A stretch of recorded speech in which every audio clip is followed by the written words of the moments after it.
Donc bon, l'uro c'est bien, mais on va passer à la néphro. Alors du coup, pareil, j'ai fait comme Ismaël, j'ai trié un petit peu. Alors forcément, il n'y a pas forcément tout, il y a des choses que peut-être vous connaissez déjà. Mais donc voilà, le but c'est de vous présenter un peu quelques nouveautés côté néphro. Et donc, je n'ai pas parlé effectivement du bilan métabolique. J'ai mis quelques petites notions. Vous n'hésitez pas à m'interrompre à tout moment parce que ça va être un peu aussi catalogue de certaines choses. Alors, les petites nouveautés biologiques, j'en ai pas forcément trouvé énormément. Un petit point alors, sur un papier qui est dans l'insuffisance rénale chronique. Vous avez ici les patients insuffisants rénaux, ici les sujets contrôle. C'est juste pour vous dire qu'on sait depuis quelques années maintenant qu'il y a une variation en fait, circadienne de la phosphatémie. Et donc, vous voyez que si on veut voir les patients avec hypophosphatémie, c'est en milligrammes par décilitre, c'est pour ça que vous ne voyez peut-être pas forcément les chiffres habituels. Mais en gros, le nadir, il est plutôt effectivement le matin. Et si vous avez un patient en consultation et que vous le voyez l'après-midi, en fait, l'hypophosphatémie, c'est possible que vous ne la voyez plus parce qu'il y a effectivement cette variation. Donc, toujours le chercher le matin et toujours à jeun, puisque vous le savez ou pas, quand on n'est pas à jeun, on a un transfert intracellulaire du phosphore qui peut se faire et donc on peut avoir une fausse hypophosphatémie pour le coup. J'ai cherché des nouveautés pour améliorer nos diagnostics de l'hypercalciurie. Vous savez tous qu'on est embêté parce qu'on compte soit en milligrammes par kilo, soit avec des normes que vous voyez à droite chez l'homme ou chez la femme. Donc on ne sait jamais, est-ce qu'on prend l'un, est-ce qu'on prend l'autre. Si ma patiente a fait 40 kilos, est-ce que je prends 4 ou est-ce que je prends 6,25 ? Si mon patient fait 150 kilos, qu'est-ce que je fais ? Et donc là, c'est effectivement compliqué. La réponse, c'est qu'il n'y en a pas pour l'instant. Donc ça, j'ai trouvé aucune nouveauté, il faudra qu'on creuse. Et par contre, il y a quelques petites choses, notamment ce papier, mais du coup, qui n'était pas en accès libre et pour lequel j'ai demandé l'accès pour voir aussi les valeurs de créatinurie, parce que pareil, dans les poids extrêmes, quelle est la vraie bonne créatinurie ? Je pense qu'au quotidien, nous, on est embêtés de savoir quelle est la bonne créatinurie pour un patient. Et donc, je pense que le meilleur marqueur, ça va être de faire 2 prélèvements d'urine des 24 heures et voir qu'il a la même créatinurie. Donc, on va dire que c'est sa créatinurie de base. Mais quand on regarde rapporté au poids, on a des patients qui sont vraiment dans les extrêmes. Et on ne sait jamais s'il faut prendre le poids théorique, le vrai poids ou autre chose. Et donc, ça, ce sera vraiment un sujet à travailler, à mon sens. Concernant les maladies, quelques petites nouveautés. J'ai focalisé notamment sur une pathologie alors qu'on appelle en France le diabète phosphaté, mais qui est finalement un peu un fourre-tout. Et le titre, il n'existe pas comme ça à l'étranger. Et en gros, c'est la fuite rénale de phosphate. Et pour l'instant, il y a 3 gènes, donc 3 protéines qui peuvent être altérées dans cette pathologie. Et nous, on fait en particulier de la recherche là-dessus, puisqu'on a 2 tiers des patients qui ont une génétique négative alors qu'ils ont bien une fuite rénale de phosphate.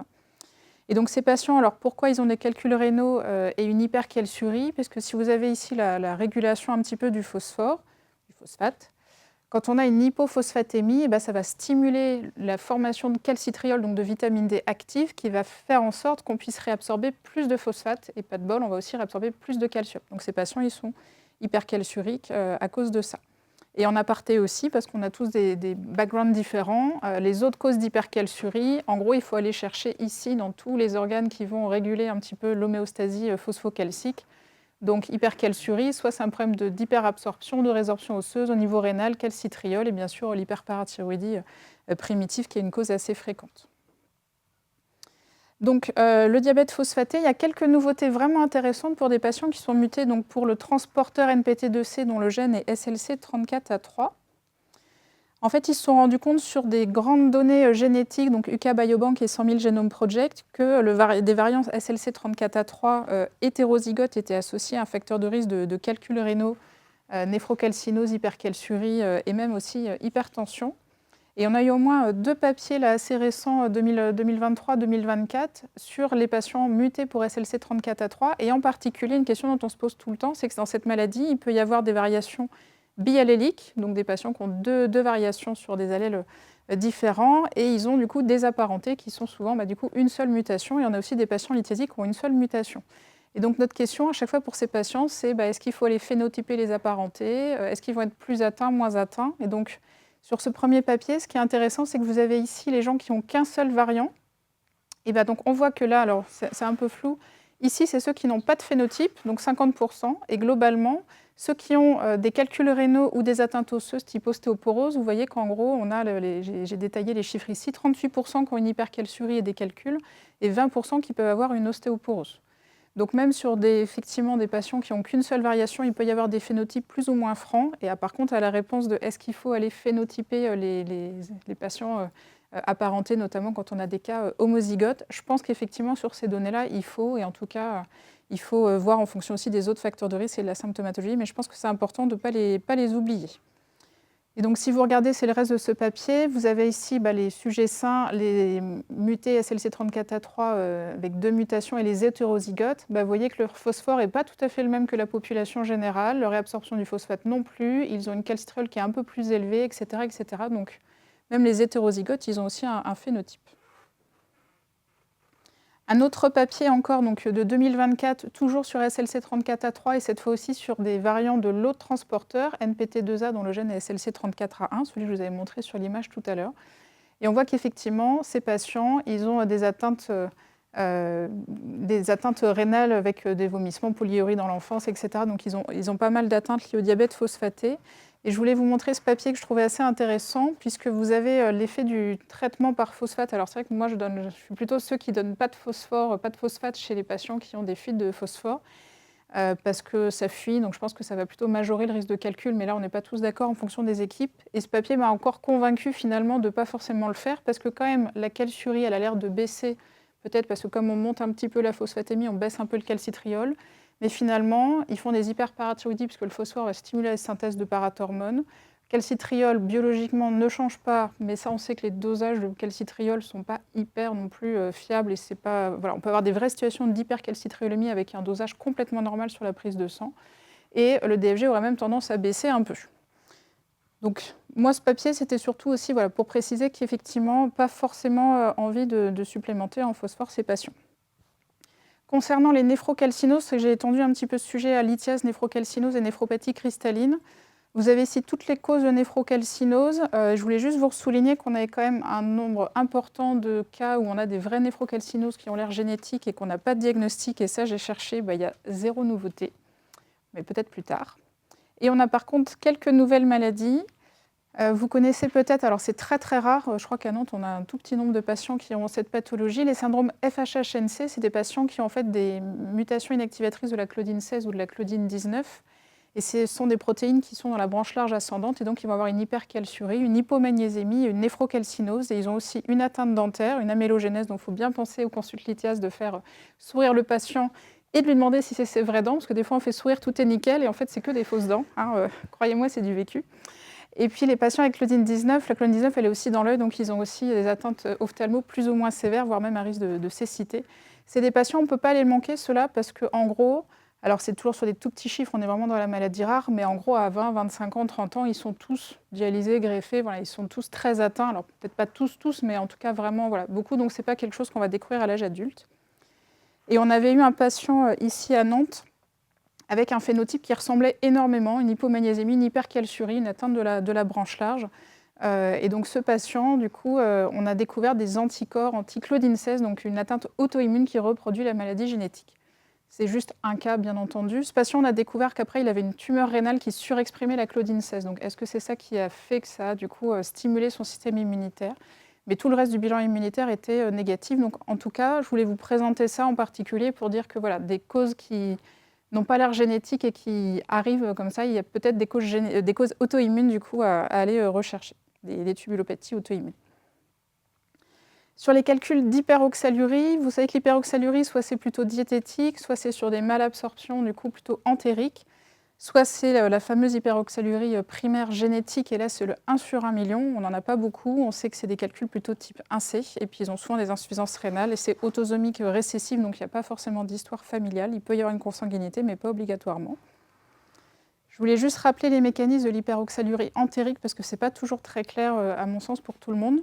Mais je me permets, mais donc dans la lumière intestinale, vous avez du coup le calcium que vous mangez et l'oxalate que vous mangez qui vont se coller ensemble. Donc c'est un peu ce que je dis, ça fait le calcul dans l'intestin et puis ça part dans les selles. Et quand on a une malabsorption, en fait, on a les acides gras qui sont mal absorbés qui vont complexer le calcium et faire qu'il n'est plus là pour attraper l'oxalate qui lui va rentrer dans la circulation sanguine et donc aller dans l'urine où il va forcément trouver du calcium puisque l'os va relarguer du calcium de toute façon en permanence. Et cette rentrée du coup de l'oxalate dans le sang, elle est d'autant plus importante si on a un intestin hyperinflammatoire, type une maladie de Crohn, ou etc. Et pour avoir une hyperoxalurie entérique, donc trop d'oxalate dans l'urine à cause de ça, il faut avoir un côlon qui fonctionne, puisque c'est le site privilégié de réabsorption de l'oxalate.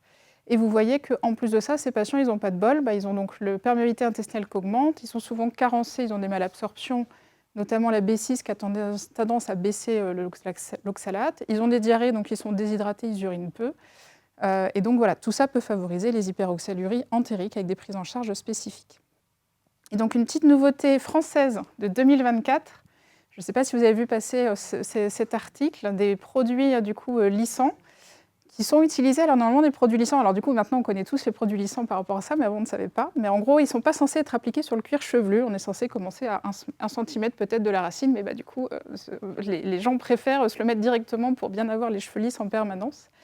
Et en fait c'est l'équipe d'Emmanuel Le Tavernier à Thonon et Thomas Robert à Marseille qui ont eu un cas, et après plusieurs, de patients avec des épisodes d'insuffisance rénale aiguë et qui ont réussi à faire le lien avec le passage chez le coiffeur avec des produits lissants.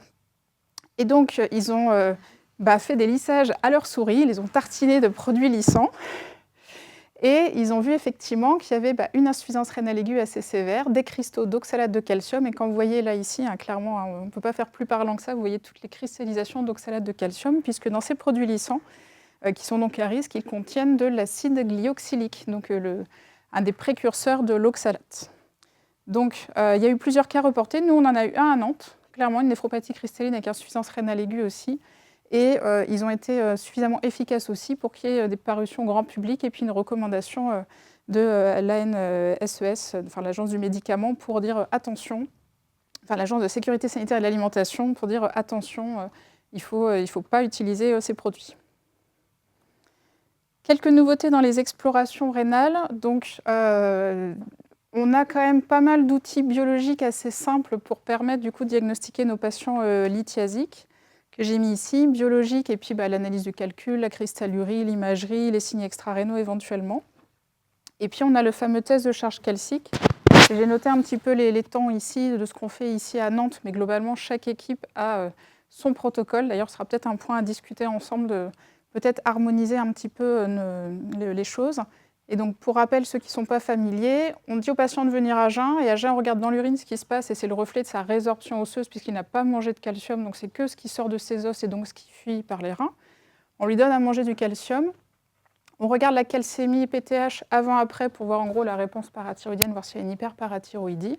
Et puis on peut lui faire une charge intraveineuse en plus pour vraiment bien freiner la parathormone, pour vérifier s'il y a une hyperparathyroïdie. Et on regarde les urines après la charge versus les urines avant la charge. Pourquoi ? Parce qu'après la charge, il y a toujours ma résorption osseuse, qui n'a pas changé puisque j'ai mis le patient toujours dans la même position. Je lui dis surtout, vous allongez pas, vous restez assis. Donc sa résorption osseuse ne change pas. Plus ce qu'il a mangé en calcium, 1 gramme, versus initialement, il n'y avait que les os. Donc en gros, une petite soustraction, os plus digestif moins os, égale juste l'absorption digestive de calcium. Et donc, ça nous permet de voir les gens qui ont une hyperabsorption digestive et une hypercalciurie là-dessus, notamment toutes les causes d'hypercalcitriolémie. Et sur un papier de cette année, une petite nouveauté de l'équipe de Lyon, avec notamment Sandrine Lemoine, ils se sont dit quand même, il y a des phénotypes où ça ressemble à des hypercalciuries absorptives, alors qu'on ne retrouve pas le test de charge calcique avec une hypercalciurie absorptive. Du coup, ils ont refait un prélèvement 2 heures après. Au lieu de faire à H2 de la charge, ils ont fait à H4 de la charge. Et vous voyez ici, alors il y a plein de résultats, mais celui-là me semble le plus intéressant. Ici, c'est les calciuries à 2 heures et à 4 heures. Et en fait, ici, dans leur cohorte, il y a 84 patients où, quand on refait les calculs, on trouve des hypercalciuries absorptives.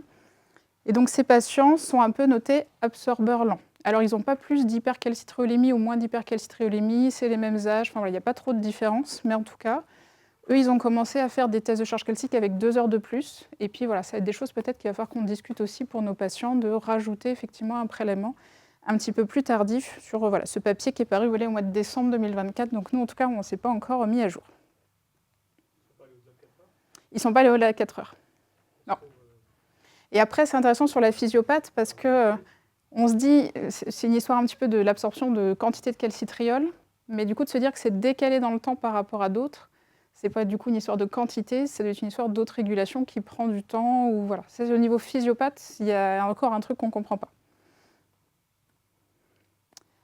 Au niveau des explorénales, vous connaissez sûrement le test de charge acide ou test fluorofluorocarbure qu'on peut faire pour diagnostiquer les acidoses tubulaires. Nous, on a juste mis en place l'ammoniurie pour les patients, mais on ne fait pas encore les tests. Ce n'est pas un gros volume de patients, mais c'est vrai que des fois, on est un peu embêté de savoir s'il y a une acidose tubulaire ou pas pour les patients. Et juste pour vous dire que là, en termes de nouveautés, on fait normalement le trou anionique urinaire sur un échantillon pour essayer de voir, en fait, pour évaluer de façon un peu indirecte l'ammoniurie des patients. Et là, il y a quand même plusieurs papiers qui sont sortis. Et là, j'ai mis effectivement cette diapo avec un petit peu le résumé de ça. Mais en gros, la méthode d'essayer de calculer quelque chose à partir d'un échantillon sans vraiment mesurer, il faut qu'on arrête. Donc il faudrait qu'on se mette à mesurer l'ammoniurie vraiment. Et donc nous, on vient de le mettre en place à Nantes et j'espère l'année prochaine vous faire un retour de ce que ça a donné, est-ce que c'est effectivement plus utile, etc. Mais je sais que voilà, c'est quand même pas mal, je pense, de commencer à essayer de le mettre en place. Alors, la grosse partie, traitement. Supplémentation en vitamine D, des recommandations différentes entre adultes et enfants. Je vous ai remis tout ici. Pour les adultes, bien retenir que maintenant, on est plutôt sur 50 000 toutes les semaines, pendant 1 mois ou 2 mois en fonction de la carence. On n'est plus sur les 80 000, sauf des personnes vraiment avec un surpoids, ni sur les 100 000. C'est liposoluble, hein, donc plutôt dans un repas gras, dans un yaourt, mais pas en gros dans de l'eau. Et puis, vous avez ici, pour les recommandations pédiatriques qui sont sorties à peu près en même temps. Et attention aux vitamines D dites naturelles, mais je pense qu'on va en parler, parce que ça pourrait faire des problèmes. Vous verrez ça au topo d'après. Ensuite, on va parler du coup glyphosine et calculs rénaux. Donc la dapagliflozine qui était utilisée d'abord chez les diabétiques, puis maintenant chez pas mal de patients avec une insuffisance rénale chronique, qui agissent sur le tubule proximal en bloquant la réabsorption du coup de sucre et de sel. Il y a eu quelques papiers vraiment intéressants pour les calculs rénaux. Alors, c'est un peu des données encore un peu préliminaires, hein, ça ne fait pas partie des recommandations, mais quand même des choses un peu intéressantes. Et je pense que vous êtes plusieurs à avoir commencé aussi à regarder ce que ça donne. Là, c'est sur des volontaires sains qui ont pris du coup soit de l'empagliflozine, soit un placebo. Vous voyez, c'est les tout petits nombres de patients, c'était vraiment les premières données qu'on avait. Et ils ont regardé que la citraturie augmentait, que le pH urinaire s'acidifiait le jour et la nuit. La même chose, mais avec les chiffres. On a quand même, surtout, je trouve, c'est cette valeur de citraturie qui vraiment augmente chez cette cohorte de sujets sains. Et puis il y a un autre cas que je n'ai pas mis ici, de patients avec une acidose tubulaire, où pareil, la citraturie était augmentée sous empagliflozine. Ça majeure la citraturie qui est censée alcaliniser et ça acidifie le pH, donc on est d'accord qu'il se passe d'autres choses au niveau physiopathe, d'accord, puisque quand le citrate augmente dans l'urine, c'est censé alcaliniser, alors que là, en plus, ils ont les urines plus acides. Donc il y a forcément d'autres régulations et je n'ai pas le détail physiopathologique et je vous avoue que je n'ai pas tout creusé là-dessus. Mais en tout cas, voilà, il y a forcément aussi d'autres marqueurs qui effectivement jouent, mais qui pourraient être intéressants chez nos sujets lithiasiques. Il y a quelques revues sur l'effet du coup, des GLT2 inhibiteurs dans les calculs rénaux. C'est quand même très souvent chez des patients qui sont diabétiques. J'ai mis une petite synthèse ici. En gros, c'est quand même souvent des patients diabétiques, donc c'est quand même sûrement plutôt de l'acide urique au niveau des traitements, même s'il y a aussi quelques données sur la calciurie, mais qui sont un petit peu discordants aussi. J'ai trouvé des études où ils disent que ça monte la calciurie et d'autres où ils disent que ça baisse. Donc pour l'instant, ce n'est pas encore forcément très clair, mais ça pourrait potentiellement diminuer le risque de calcul, en tout cas d'acide urique. Donc moi, en tout cas, j'ai changé mes pratiques. L'année dernière, mes patients acide urique, comme on sait que ça augmente l'uricosurie, j'avais dit, pour l'instant, je ne sais pas trop, on ne met pas. Et là, sur des données assez rassurantes là-dessus, voire même positives, chez mes patients avec acide urique calcul et qui ont en plus une raison d'avoir la dapagliflozine dans leur traitement, je leur mets vraiment sans arrière-pensée là-dessus. Mais j'ai peut-être tort, et on verra. Mais en tout cas, voilà, on est assez convaincus effectivement là-dessus. Voilà, une autre étude où en gros le risque de calcul était diminué encore une fois chez les patients avec du coup un diabète et un calcul d'acide urique. On repasse chez l'hypercalciurique. Faut-il arrêter les thiazidiques? Alors pourquoi je pose cette question? D'abord juste une aparté très très rapide. Vous savez que les thiazidiques font baisser la pression artérielle parce qu'il y a l'histoire de la perte de sel, mais il y a quand même un effet un peu hypotenseur qu'on ne connaissait pas. Et on le connaît depuis pas très longtemps, 2025. Vous pourrez regarder aussi, ça dépasse clairement mes compétences, mais en gros, ça agit ici sur NAP-PLD, qui fait partie du système endocannabinoïde, qui est dans le cerveau, dans les vaisseaux. Et là, pareil, c'est un peu loin de mon champ de compétences, mais sachez qu'ils ont trouvé comment les thiazidiques fonctionnaient au niveau des vaisseaux sanguins. Et potentiellement au niveau aussi comportement, il pourrait y avoir un lien aussi. Donc c'est hyper intéressant et je pense qu'il va y avoir d'autres études qui vont venir par rapport à cet effet qu'on n'avait jamais trouvé vraiment de l'effet hypotenseur des thiazidiques. Donc faut-il arrêter les thiazidiques? Vous avez peut-être entendu parler de cette étude que Louise nous avait présentée à la RCP Lithiase l'année dernière, de l'étude d'une grosse cohorte suisse. Donc c'est vraiment la plus grosse cohorte, on va dire, de lithiasique qui publie sur les dernières années, où ils ont regardé en gros l'effet de la supplémentation en thiazidique sur la récidive de lithiase, avec une étude randomisée. Vous voyez des gens sous placebo avec ou sans thiazidique à des doses différentes, donc vous voyez que les courbes, elles sont quand même vraiment toutes pareilles. On a l'impression que ça change rien de particulier. Par contre, on a l'impression que par rapport au placebo ici en bleu, on fait plus d'effets indésirables. Donc les auteurs ont dit, attention, peut-être qu'effectivement les thiazidiques, ça ne marche pas, et qu'en plus, il y a plus d'effets indésirables. C'est une étude déjà qui a le mérite d'exister sur une grosse cohorte, mais il y a quand même des biais qui nous paraissent un peu trop francs, en tout cas, pour arrêter les thiazidiques, d'autant que nous, on a l'impression que ça marche plutôt pas mal. Les quelques biais de l'étude, mais que les auteurs ont souligné aussi dans le papier, c'est que déjà, ils n'étaient pas tous hypercalciuriques. Vous voyez ici le pourcentage d'hypercalciuriques. Il n'y a que la moitié de la cohorte à chaque fois, 60-66% qui est hypercalciurique, donc il y en avait qui étaient inclus non hypercalciuriques à la base, alors même que du coup, ils n'avaient pas forcément de raison d'avoir un thiazidique, puisqu'il n'y avait pas forcément d'hypercalciurie. Deuxièmement, nous, on sait qu'on essaie de mettre les thiazidiques que quand les patients ont des apports en sel contrôlés, sinon on sait que ça ne marche pas.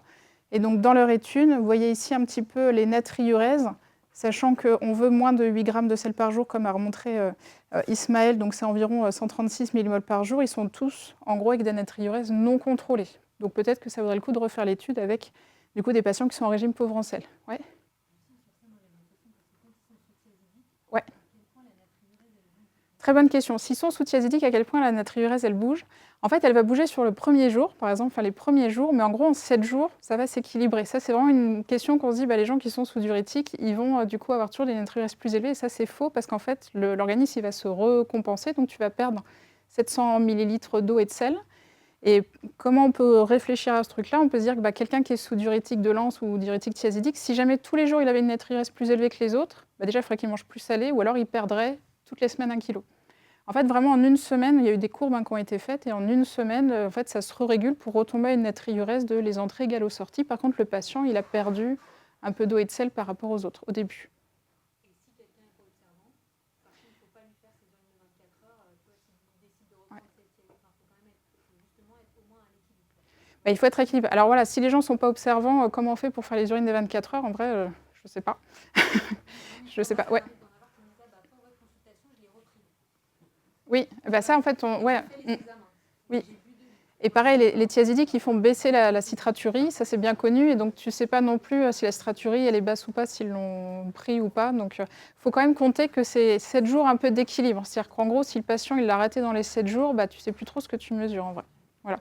Et un autre point annexe à ça, si le patient te dit oui, mais là j'ai fait soirée raclette hier soir, certes, mais justement quand il y a ces questions d'équilibre, en fait, c'est quand même sur 3, 4, 5 jours avant quand même, les urines des 24 heures, il y a quand même... c'est pas quelqu'un qui ne mangerait pas du tout salé et fait une soirée raclette, il n'aurait pas toute la soirée raclette dans ses urines, sur des urines des 24 heures. Il y a quand même un petit peu... Ouais, c'est vraiment le reflet de quelques jours avant. Et donc moi, c'est ce que je dis aux patients qui me disent des fois, la natriurèse élevée, oui, mais là, j'ai fait la soirée raclette. Mais normalement, il n'y a pas que ça, parce qu'il y a un petit peu un équilibre qui se fait sur quelques jours, donc c'est quand même pas les 24 heures. Et en plus, quelqu'un qui mange vraiment pas du tout salé, de base, s'il fait une soirée raclette, il va très vite s'arrêter. Parce que du coup, il n'aura plus envie de sel, quoi. Donc il va s'arrêter, donc c'est pas ça qui va retentir. Voilà. Donc, mais c'est pas facile. Donc voilà, quelques risques quand même à savoir. Donc hypokaliémie, ça on le sait tous. Goutte et diabète quand même un petit peu plus élevé dans la cohorte. Donc à discuter, en tout cas, nous voilà, ce traitement, on en avait discuté à ce moment-là, on était tous convaincus que pour l'instant, nous on a des patients qui étaient vraiment très embêtés et sous thiazidique qui vont vraiment très bien, donc on les continue. Et ce qui m'a aussi un petit peu confortée dans le fait de continuer, c'est une autre étude qui est parue après, du coup en 2024 dans le JAMA. Ils ont fait exactement la même chose, mais là, du coup, ils ont pris une autre cohorte dont j'ai perdu 634 personnes. Et là, ils ont regardé effectivement les variations du coup, de calciurie, et ils ont montré, j'ai oublié du coup, et les récidives de calcul, et ils ont montré quand même que là, ça avait l'air d'être efficace. Voilà. Donc à creuser, attention à ne pas le donner à tous les patients et à sélectionner les patients qui mangent normaux salés et qui sont vraiment hypercalciuriques, et se garder en tête que peut-être ça pourrait ne pas marcher chez certains patients aussi.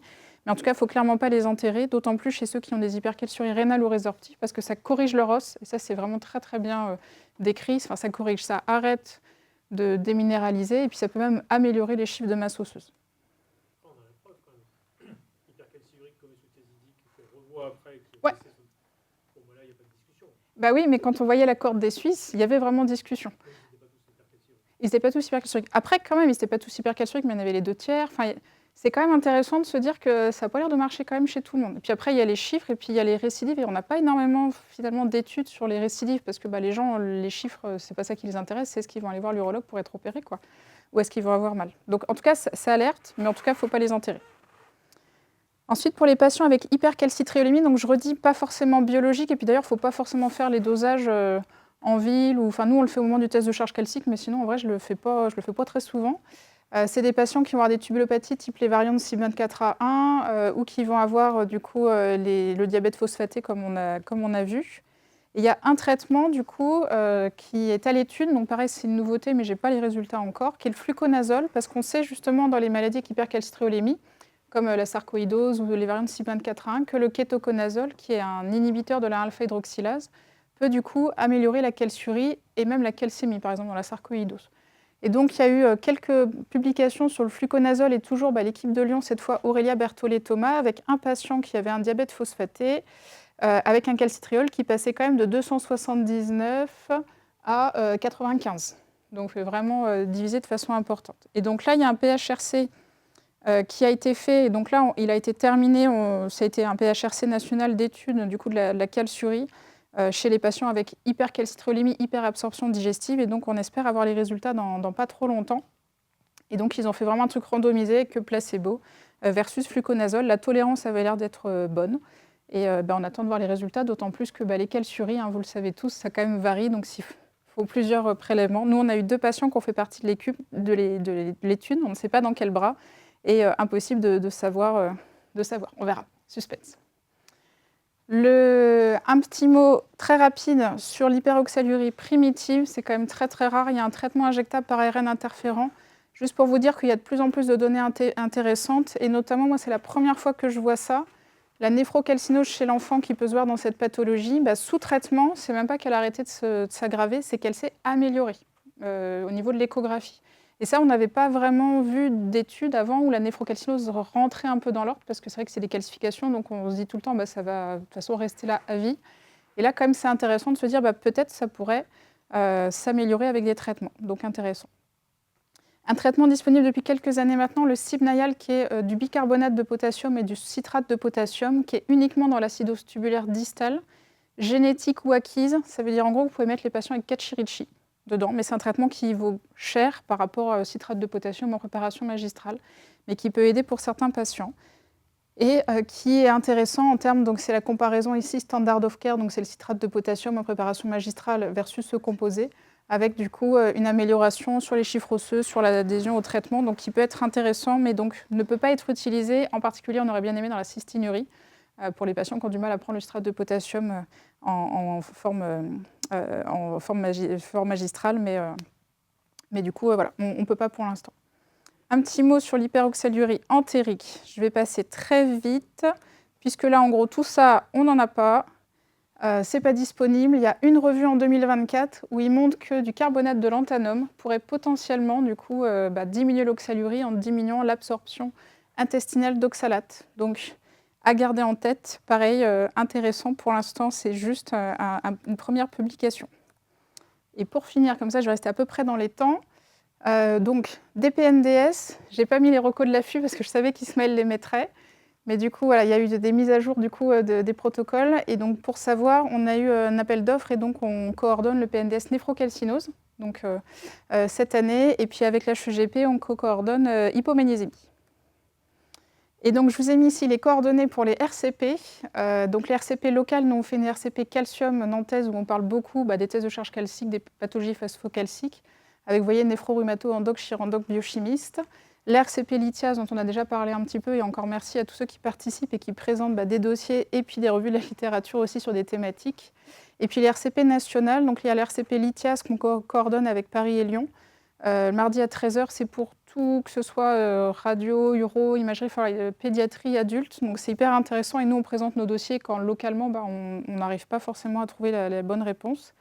Une nouvelle RCP tubule, qui est à peu près tous les mois aussi pour tout ce qui est tubulopathie. Donc lithiase, on fera plutôt dans celle-là, mais tubulopathie, une hypomagnésémie qu'on ne comprend pas, une hypercalciurie qu'on ne comprend pas, donc il ne faut pas hésiter. Et puis bien sûr les RCP Oscar avec toutes les autres pathologies phosphocalciques, donc pour adultes ou enfants, et donc je vous ai mis tous les tous les mails des personnes du coup concernées. Petite autopromotion, les podcasts Néphrodio dont vous avez peut-être entendu parler, juste pour vous dire qu'on a fait la physio-rénale aussi avec un schéma, et donc notamment la calcémie, la phosphatémie, l'acide base, donc vous pouvez vous en servir en support éventuellement pour vos étudiants, pour vous, pour voilà, les médecins généralistes, etc. Et un support à venir, mais j'aurais pu le mettre dans les nouveautés après, on est en train, mais c'est surtout Clémence qui fait le boulot, on est en train de finaliser le site internet de notre centre de référence phosphocalcique où on mettra plein de supports avec en gros une page calcul rénaux et une page hypoparathyroïdie. Et donc là, je suis un peu plus en avance sur la page hypoparathyroïdie, mais vous voyez qu'il y aura plein de documents que les patients pourront télécharger. Donc, où trouver le calcium, quelle quantité de calcium, les apports en sel, etc. pour qu'en gros tout soit sur place. Et il y aura une page médecin aussi avec en gros que vous n'avez pas à chercher, avec plein de documents. L'idée, c'est de partager les documents. Donc pareil, vous, si vous avez des documents déjà tout faits à partager, comme ça, on gagne du temps et on a des supports pour aider les patients et les médecins non spécialistes.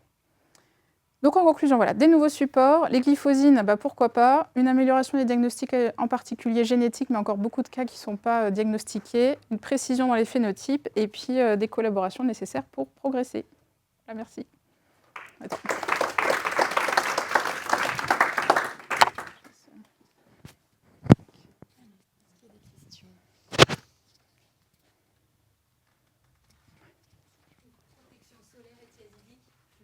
Ah oui, protection solaire et thiazidique. Alors, j'avoue que je ne fais pas trop. Au début, vous avez tous dû penser, je pense, les études où on disait le surrisque de cancer avec les thiazidiques il y a maintenant peut-être 5 à 10 ans maintenant. Moi, j'envoyais tous mes lithiaziques sous thiazidique chez le dermato parce que je me dis de toute façon, vous en avez pour 30 ans de thiazidique, donc voilà. Et en fait, à chaque fois, le dermato me disait, mais pourquoi? Donc j'avoue que je fais pas. Par contre, j'alerte les patients. Je leur dis consulte dermato comme la population générale et je fais attention à ceux qui ont un phototype clair ou ont déjà des mélanomes ou choses comme ça. Après, je ne sais pas si d'autres font différemment. Et l'étude interne locale, quand même, tu peux le payer. Oui. Ouais. Oui, oui. Et confirmer quand même ce risque. Ouais, une étude. Ouais. Chez le transplanté rénal, effectivement, un petit ce risque des carcinomes. Alors, je crois que c'est les spinocellulaires. Du coup, chez le transplanté rénal sous thiazidique par rapport aux transplantés rénaux qui ne sont pas sous thiazidique. Non, l'explication, moi, je ne l'ai pas. Il y a plein d'hypothèses physiopathologiques très compliquées, mais très très indirectes. Donc pour l'instant, on n'a rien de très bien. Pour les enfants, on leur met l'accès 50. Mais le risque est pas réel. Le risque, il est là. Après, sur les premières cohortes, c'était des études des Danois, si je ne dis pas de bêtises, mais phototype plutôt clair aussi. Et puis, c'était un 0,0 quelque chose de surrisque. Mais comme en fait, les thiazidiques, s'ils fonctionnent bien, on va laisser 40 ans sous ce traitement, le risque, il est quand même là, effectivement. Ouais.